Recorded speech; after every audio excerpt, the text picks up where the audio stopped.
Welcome to the channel, everyone. My name is Sam. For those that are new to the channel, hopefully by the end of this video, you do become a subscriber. Recently, there's been a lot of talk about Mark Carney. For those that actually don't know, he was the governor of the Bank of Canada from February 1st, 2008, all the way up to about June 1st, 2013. Then he became governor of the Bank of England from July 1st, 2013 to March 15th, 2020. Now, from finance law, we have this comparison. It's like Jerome Powell becoming the unelected president of the United States in 2026. This is something that a lot of people are now talking about in a big way. Recently, there have been a lot of clips resurfacing about Mark Carney, even in the XRP community. If you hold XRP, you probably already know about Mark Carney because of what he was talking about back in 2018, 2019, all the way up until about 2020. You also probably know about all the connections between the Bank of England and Ripple. If you guys don't know, I actually did a complete breakdown of the relationship between Ripple and the Bank of England with their PC from about 6 years ago. It's a massive rabbit hole. If you have an account over on X, you should check this out. It's in my highlights and not too far down. I completely break down all the connections between Ripple, CBDCs, XRP, and the use of XRP, even citing ones from the FSB, the IMF, and the BIS. There is so much information here. This is why, with all the news surfacing around Mark Carney, people are starting to ask, is now the time we are about to witness a big shift in finance? Right now, we have a lot of threats coming from Canada, with the US around tariffs, and the tariff war continues to escalate.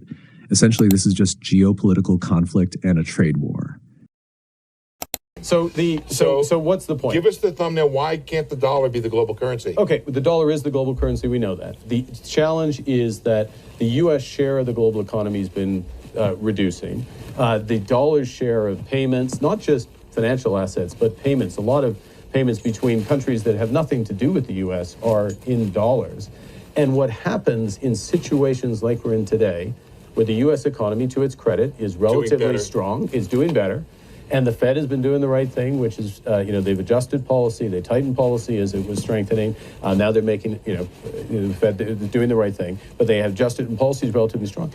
That means rest of world policy is tighter than it needs to be, and that feeds back on the U.S. economy in a way that ultimately slows this economy, and it leads to a substandard outcome. And in a world where you only have limited policy space, it's a dangerous place to be. And so the trade issues we're talking about are reinforced by the structure of the monetary system. Now, I mean, you've asked a big question, so just give me a second to, but now the issue is, you don't just jump to something new overnight. And what we want in a multipolar world, I think we'd agree that we've got European engine, we've got the Chinese engine, we've got the US engine of this economy. Multipolar world, you need a multipolar currency.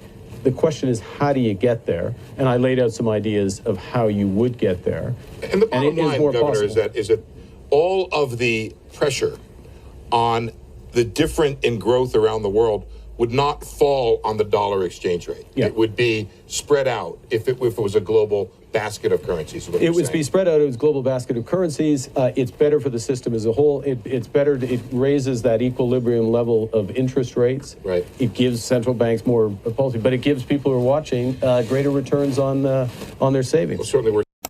Over here, we have some of those older clips, and this was posted by Subjective Views.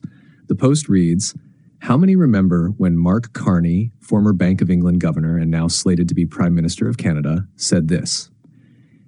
In a multipolar world, you need a multipolar currency. Things don't just happen, they are made to happen." Now, on top of this, if we go over here, we see the news. Mark Carney to replace Justin Trudeau as Canada's Prime Minister. This was announced over the weekend.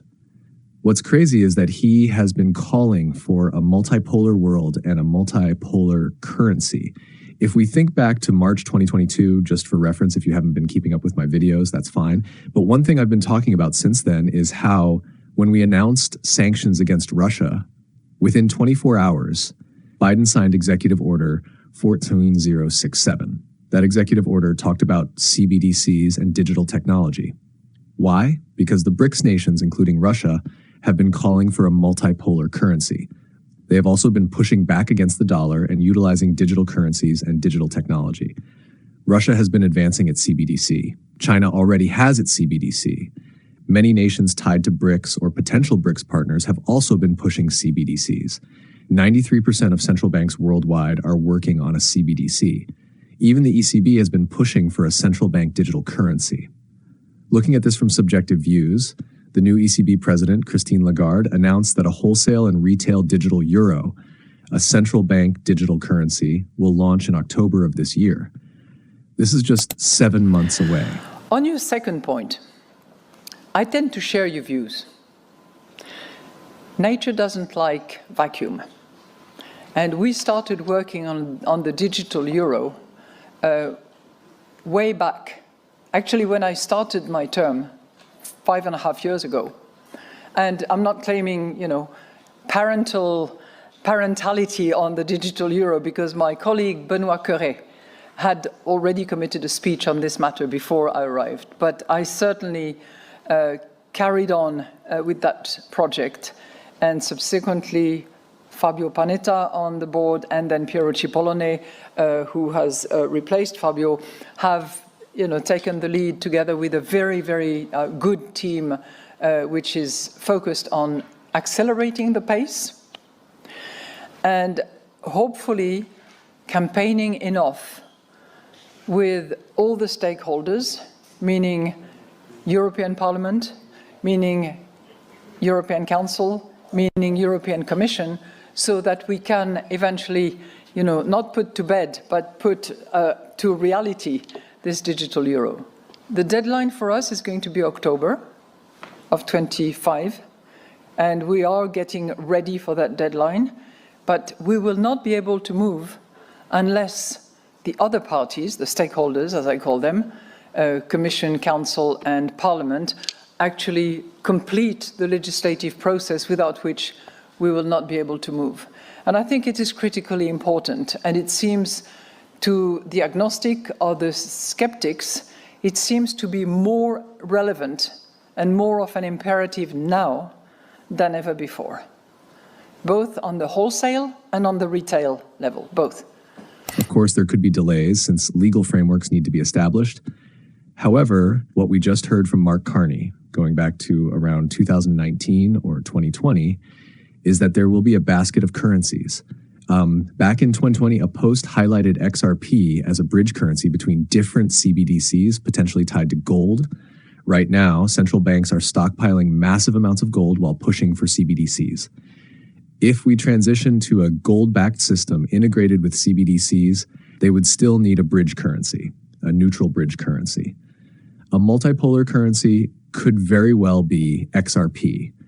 Obviously, I won't claim with 100% certainty that XRP will be the chosen currency, but the probability is high. Think about who has been meeting with major financial players, including Christine Lagarde.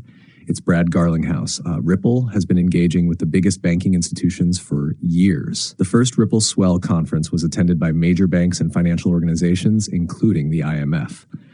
With that being said, I hope you guys enjoyed this video. Definitely leave a like, subscribe, and turn notifications on because it's free content. You're also welcome to follow me on Twitter and join the free Discord linked in the description below. Thanks for watching. Peace out.